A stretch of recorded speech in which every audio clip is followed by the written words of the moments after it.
everybody, come on in. We're going to have some fun today. And it's a catch-up video.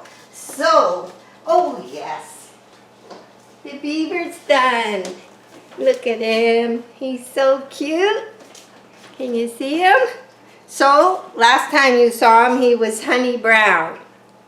And so I added black. And you can still see the honey brown underneath. So I added black and some dark brown and painted the wood. So he'll be waiting to be very thin, but I don't think he's going outside till spring. It's getting cold out there. And we don't want him to freeze. He has no real beaver house out there. So anyway, that's the first thing out of the way. Now, I'm hiding something because, yeah, I was bad. Mom was with me and we went shopping and it was Friday. And it doesn't happen very often, but we were missing a flower being opened. There's tons of spikes and double spikes coming, but, and there's excuses for this. So, we had to buy this one. Is it beautiful? And I think it reminds me of a small one I had. Lemon Surprise, I called it. So I'll have to think of a good name for this one. And I want to explain why I picked it. As soon as I got home, I washed the leaves top and bottom with just water, wiped them off, and they perked up. And the next thing I did, because it's going to be a few days. You know, normally I say ASP. Well, ASP is a little slower this time because I want to put it in the traffic cone pot, which isn't finished. So I thought, well, I'll drop pot it, but I'll do a real good job of drop potting, and I'll show you what I mean. So, this is the pot it came in, and here's the tag. So inside the white pot, very snug as a matter of fact, was this pot. And you know right away why I don't like this pot. There's not one hole in the sides. And on the bottom, there's a few. That's it. So, I know I didn't want to leave it in there. That was the main thing. So, if you can see, it's full of moss. That's how much moss I picked out of the orchid before I drop potted it. And I didn't take it all, because if I took it all, it would leave the roots bare, and that would shock it, because I've done that years ago and ruined a beautiful orchid, and I know better. So, I'll show you what I did. Whoa, there's a little bit of moss in the bottom of the pot.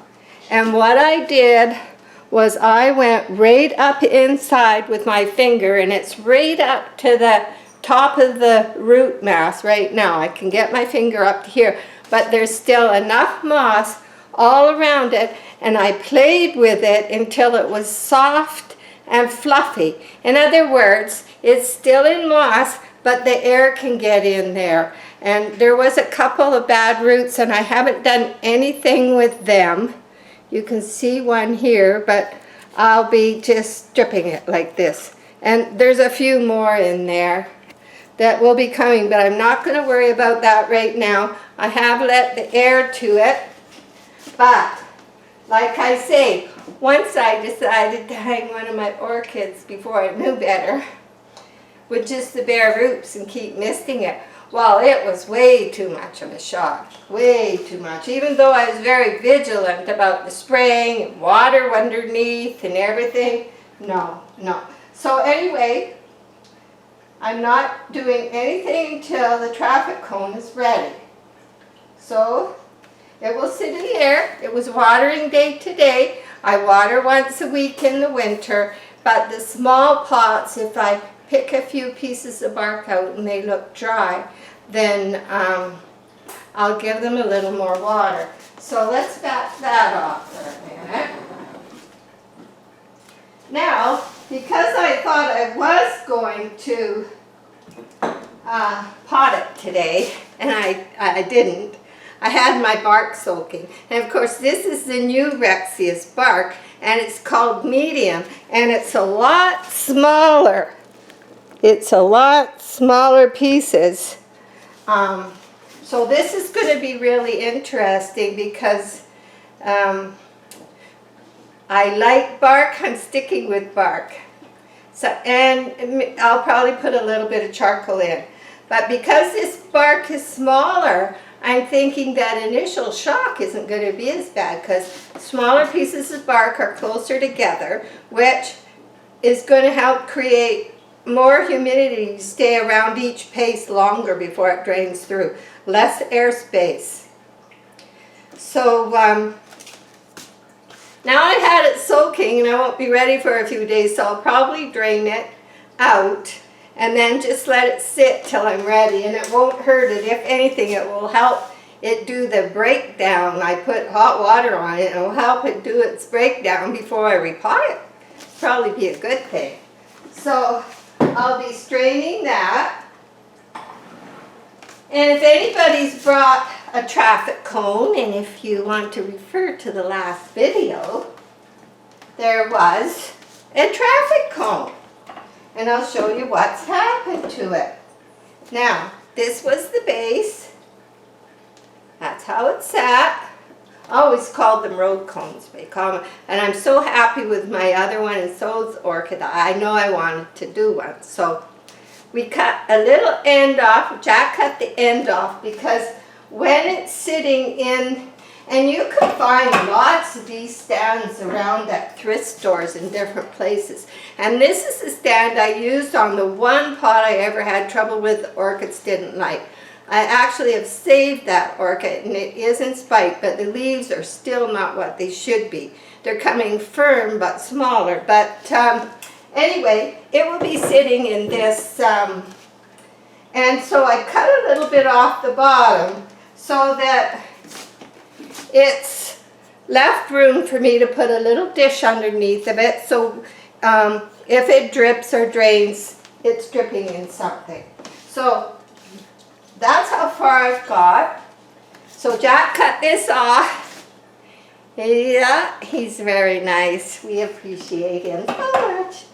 And that came off the end. And inside, probably from this end will be better, we got a screen. And I'll probably put a little bit of pot shards or old brick just in the bottom because my bark is smaller and I don't want it to go through. And this would make a cute little pot.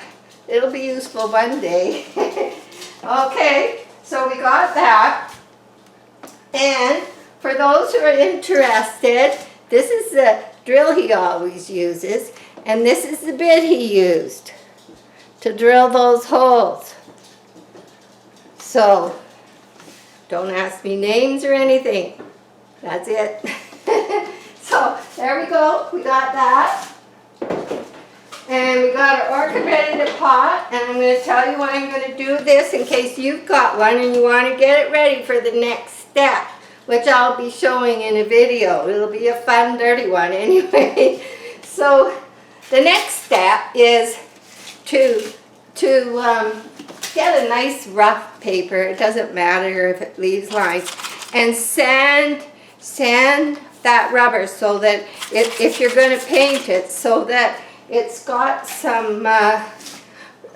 So I'm going to put gesso on the outside before you see me next time, or you could use any latex primer, but I'm using gesso because that I have it. And I'm going to clean up all the holes, and on the inside I'm going to put some wide masking tape over each hole, so when it's painted it won't go through and run inside the pot, because my other one I left just like this. So then I'll be back to do a dirty pour with you. Now, that's nothing dirty about that. that shouldn't be cut off YouTube. But they call it a dirty pour. And even before the next video, when I'm ready, you could go online and you can check acrylic dirty pour. You'll see lots of people doing it on lots of things. And that's what I did on the blue sewer pot, the red upside down heater plastic for that big red pot. I did a dirty pour. And so what I'm going to do with this one is I'm going to pick some colors for a dirty pour. So you use, for the dirty pour, you use Demco pouring liquid or Liquid-X pouring liquid. But if you went to an art store, there's something called a pouring liquid. Now, there are people that also would use glue or Elmer's glue or other things, but I suggest for that nice shiny finish, you use the liquid pour. So it's not a cheap pot. And then you pick the colors that you want to use.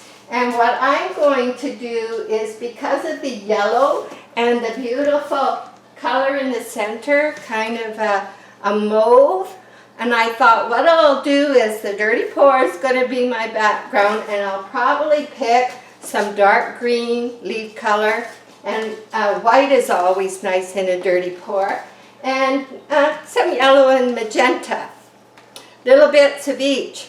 And then you just pour them all in a cup, and I'll do that with you watching, and put it on and let it dry 2 to 3 days.